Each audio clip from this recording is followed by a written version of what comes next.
I had an amazing build for Dawn Chorus, and then Solar 3.0 came out, and Bungie completely dismantled Bottom Tree Solar for Warlock, which really breaks the hearts of many Warlock Guardians because it was mobile, it was fun, it was just ridiculous. Dawn Chorus combined with Bottom Tree Solar, which had been reworked because nobody was playing it, it was such a great combination. So going into Solar 3.0, I was very unhappy, and I was not alone in that. Suddenly, my super wasn't as fun, it wasn't as long, it didn't increase in damage like it used to. I mean, you would see just major increases in damage numbers when you didn't kill a boss. It would just increase each time you threw flames. So I was really disappointed when when I opened up Dawn Chorus and saw that they changed it. But after a lot of time and a lot of testing, I finally came up with a build that's actually fun. Guys, this is important. It's actually fun. So here we are, Dawn Chorus, go out in a blaze of glory, an ancient proverb on Earth. The armor perk has changed. As I said, it's been completely reworked with this new season. Your daybreak projectiles cause targets to scorch on contact. Your scorch effects deal more damage, and you gain a small amount of melee energy each time your scorch effects damage a target. Now, this melee part is very important for this build. We went from a grenade build to a melee build, and it's really quite silly. Since this is our first time reviewing Dawn Chorus, we're gonna head into some lore. My heart warms like fire kindled, my spirit exalted by the flame. I smile at my enemies because I rejoice in their chastening. No one burns so brightly or holds the righteousness of the flame's sword. No longer shall you quaver. Be not timid in the light of our flame, for the flame is our guardian, and by his hand shall all we dread be burnt away. The guns of our enemies silenced, and those among us who fled return with courage. Those who have shivered its shadows now set fires and keep fear at bay. Bright is the future we have before us, because we carry the flame forward into the night. The flame dies and comes alive again, like a phoenix. He rises from ash and burns anew. The flame makes us strong by sharing his light. He rekindles the hope that lies within us. From the weak, he forges strength. From the impure, he burns the wickedness. Our path through darkness is clear, for the flame has lit the way. For our hearts are the hearths in which the flame burns. His fires will guard the homes of his faithful, but the evil will be blinded by its light and flee into shadow. By bullets alone shall none prevail. The flame's sword shall never dull its edge or brilliance. The foes of the flame shall forever be turned to smoke and blown away. For the flame is everlasting. Haunted by his own ghost, he cannot die. Song from a hymnal discovered in the Scorched Chapel, believed to be an account of the risen named Hungrin III. Now, the helmets for my builds are usually solar, but since we're doing a melee-based build, I decided to go with an Arc Dawn Chorus. I got lucky because the Dawn Chorus I've been using is solar, and I just happened to get a good roll on this one from a Lost Sector, and I was like, I might need this someday, and I threw it in the vault. And there it was when I needed it. So when you get great exotics that you normally use and it's the wrong energy type, just save them. You might need them someday. And I decided to go with Heavy-Handed. Heavy-Handed is really great for melee builds because it will give you, like, I don't know, half of your melee back, unless Bungie nerfed it. While Charged with Light, regain half... Oh, right there. Regain half of your melee energy when you use a charged melee ability, consuming one stack of Charged with Light. You can tell I don't script these videos. I did put an arc mod into this slot, so we're going to get the secondary perk. So thanks to Mega Hitman 1987 who left a comment on my Solar Titan build video that the reason I wasn't in the secondary perk was because I didn't have an arc mod slotted. And I didn't read that because, well, there's no place for an arc mod on that build. But for this build, 100%, we are using hands-on. I would like to use 2 of these normally, but with this build we don't need it. There's so many things feeding the melee, but pop this on for insurance. You will need it. It is so good. You're going to gain bonus super energy on melee kills. Now, since this is an arc mod, we've got the little blue 3 there. While surrounded by multiple combatants, defeating a combatant with a fusion rifle, shotgun, sidearm, or SMG adds ammo for that weapon to your reserves. I use shotguns almost all the time. If I don't have a shotty, I have a sniper. I like shotties because it's good for just pinging things when you need them to go down really fast. And as you'll see in this video, the only gun that I even used was a shotgun. Like, generally with my builds, I try to do ability builds where weapons complement the build instead of the other way around. This is an ability build. Like I said, it was really hard to make this work, but I got it. I got it. I got you. Okay, next. For the gauntlets, we are using a very traditional gauntlet for my builds. You've seen this a lot.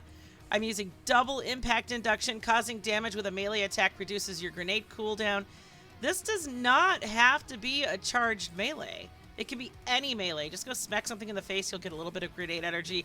It's great for those last 10 seconds when you're waiting for that darn grenade to charge up. And then we're using elemental charge. Become charged with light by picking up an elemental well. If the elemental well's element type matches your subclass, you gain 2 stacks of charge with light. And you saw that. This completely relies on charge with light. Well, it completely feeds it. We have 2 mods? 1 mod? I don't know. We'll see. I forgot. So every time we pick up a well, we get charged with light. Then it gets better as we go down the armor. For the chest armor, we are using sniper damage resistance and solar resistance. Use whatever you need for whatever activity you're in. These are really the only 2 mods I change depending on what I'm doing. I generally like to have sniper damage resistance, especially going against Fallen. And if you have a combo mod like this, I do recommend it in many cases, but I'm finding sniper damage resistance is just too useful not to use, so I'm not using the seasonal mod. So the most important one on here is supercharge. You can have 2 additional stacks of charge with light, up to a maximum of 5. So the only way you're going to get a max of 5 is if you put charged up on another armor piece. We're not doing that. We're getting a max of 4 stacks because we have supercharged on here. So if you remember the previous armor piece with elemental charge, if you pick up 1 elemental well, you get 2 stacks of charge with light because it's the same element. We're dropping solar wells in this build. It's the same element as my subclass. So every time I create elemental wells, I'm actually dropping 2 wells. 2 times 2 means 4 stacks of charge with light. So every time I get a melee kill, I am getting 2 elemental wells, which gives me 4, which is the max of charge with light. It's excellent. So bountiful wells on the legs. Elemental well mods that cause you to spawn elemental wells can now stack, spawning additional wells for each additional copy of the mod you have equipped. You only need 1 of these. You really only need 1 of these. That's it. And the nice thing about this particular build is I still have recuperation. Replenishes health each time you pick up an orb of power. I'm currently not making orbs of power with this character. Now, we can talk about that in a little bit, but honestly, you don't really need it. If you are playing with others, they will make orbs of power. That will replenish your health. And then we have Absolution, reduces all ability cooldowns each time you pick up an orb of power. There's really nothing else on here that I like, so I'm keeping these on here. And like I said, when I play with other people, I get orbs of power, and it's beautiful. So, on to the bond. We are rocking a pretty traditional bond. We normally have supercharged here, but we have that up above. Down here, we're doing melee wellmaker. Powered melee combatant final blow spawn elemental wells matching your subclass energy type. And there we have it. Whenever we get a melee kill, we spawn elemental wells, and we're spawning 2 of them because we have Boundless Wells on the legs. And then we're doing double bomber, well, okay, we're not doing a rift. Whenever I use my healing ability, it reduces my grenade cooldown when using that ability. So I have a double on here to give me back a lot more of that grenade when I need it. On to Dawnblade, we are using Daybreak. Your Daybreak projectiles launch a streak of deadly flames on impact. That is the super. And I don't know why I can't remember the name of this. I used to remember it all the time. Phoenix Dive. I'm using that instead of a healing rift. This is a very mobile build. You don't need a healing rift. And it's kind of fun. Like if you do need to heal other friends, you can go up to those friends or teammates and slam down next to them, and they're going to get healed as well. So dive to the ground and create a burst of solar light that cures nearby allies. While heat rises is active, you gain restoration while diving and scorch targets upon landing. That is a cool ability. So you consume your grenade to get heat rises, and you can jump in the air, slam down, and you're going to scorch everything around you. It's just, I don't use it that much, but it's kind of fun. Strafe Glide is the jump that I recommend for all beginners. People who like to go faster will use the other ones. Burst Glide gives you both speed and height. It's a compromise between Strafe Glide and Balance Glide. Balance Glide is used by a lot of speedrunners and PvPers. This is the more advanced Warlock jump.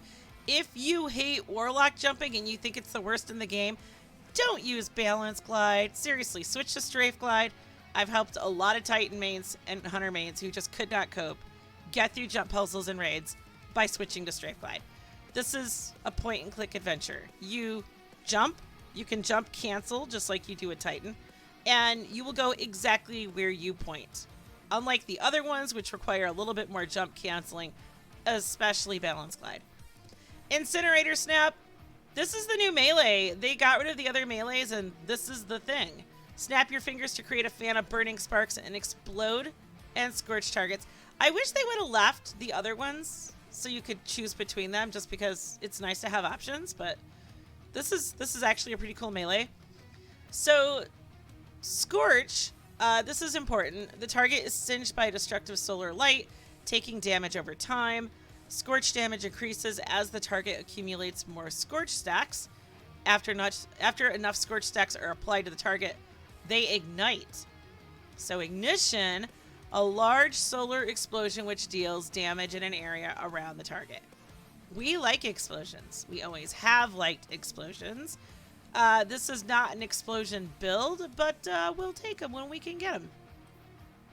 Solar Grenade, I'm using this over all of the others. There are lots of grenades to choose from, including a healing grenade, but you don't... Where is the healing grenade? So many grenades. Wow. Healing, you don't need this. Just stop. I'm not using this on any of my characters. I'm just not. There are other ways to heal. So a grenade that creates a flare of solar light that continuously damages and scorches targets trapped inside. This is really good for bosses, guys. And if you end up getting overload solar grenades back again, this is ideal. It just lasts a long time. And you can really zone well with this. And we'll be using it in another build as well. Aspects, heat rises. You're gonna hold your grenade button to activate heat rises, consuming your grenade and releasing a burst of healing energy around you. So I was doing this in a raid the other day. We were doing the second encounter for Last Wish, and I was on plates. And if I needed some healing, I would hold the grenade. The only problem, what I learned, is that I can't jump very high while heat rises is active. I had to let it go away. Although even after heat rises, after the timer ran out, I still had weird jumping issues. So, and then people ask, well, what about your mobility? I've always run mobility that was 20 or 30. Always. So that isn't the case unless Bungie nerfed it. So restoration. So we're getting healing from this. You regenerate health and shields over time, cannot be interrupted by taking damage. So if you are in an oh crap moment and you need a healing nade, so you don't have a healing nade equipped, but heat rises will give you healing. Cure, you are healed in a burst of mending solar light. So useful in many ways. I don't really use heat rises that much for mobility, but I do like the healing aspect. Touch of Flame. Your solar grenade increases the linger duration, periodically emits blobs of lava around its perma. I think the lava look really stupid and cartoonish, but this is a great grenade. I don't know. It is what it is. Grab it, enjoy it. I didn't really care for, I don't use Icarus Dash. And also because I'm used to using Phoenix Dive as a mobility thing, I have this binded to X as well. And Icarus Dash also uses X. So this is no longer bound. This doesn't have a button in my... Yeah, you can see the question mark there.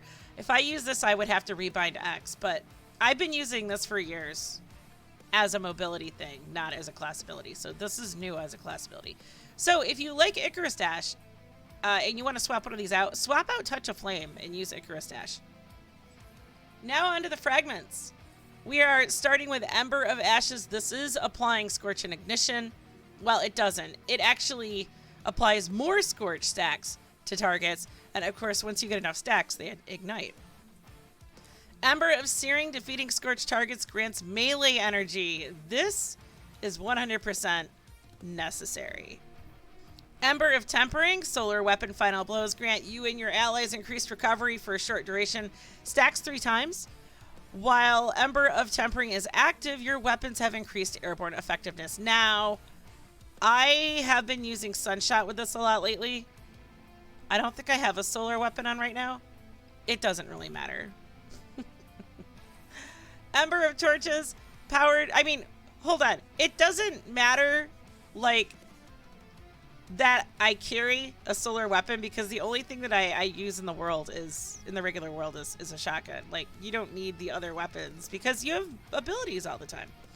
However, if I get into a situation where, like, a blueberry steals my grenade kill or steals my melee kill so I don't get my ability back, then yes, having the solar weapon is kind of nice. Sunshot goes really well with this build. Okay, now on to the next one. Ember of Torches. This will make you radiant. Powered melee attacks against combatants make you and nearby allies radiant. Your weapons are enhanced by the power of the Traveler and deal increased damage to foes. Guys, Sunshot is a beast with this. It is so much fun. Highly recommend. And there you have it. That is the Dawn Blade build. Let me know what you think. It's it's really a snap. You're gonna be snapping a lot. It's just melee after melee. Like, you'll melee and you'll drop 2 wells, you'll pick them both up, you'll get both charged with light stacks, and you get your melee back right away. It's really cool. For those of you who are interested, these are the cosmetics on my Warlock. Enjoy. Thank you for watching. Don't forget to like and comment.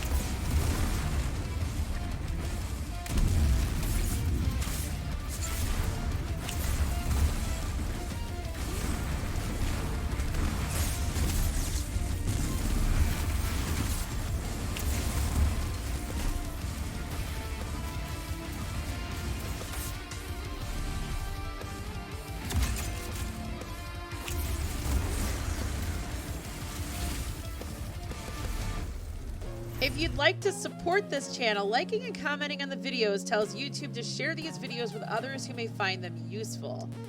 If you'd like to provide monetary support to help keep this channel up and running, visit my locals and subscribe star communities.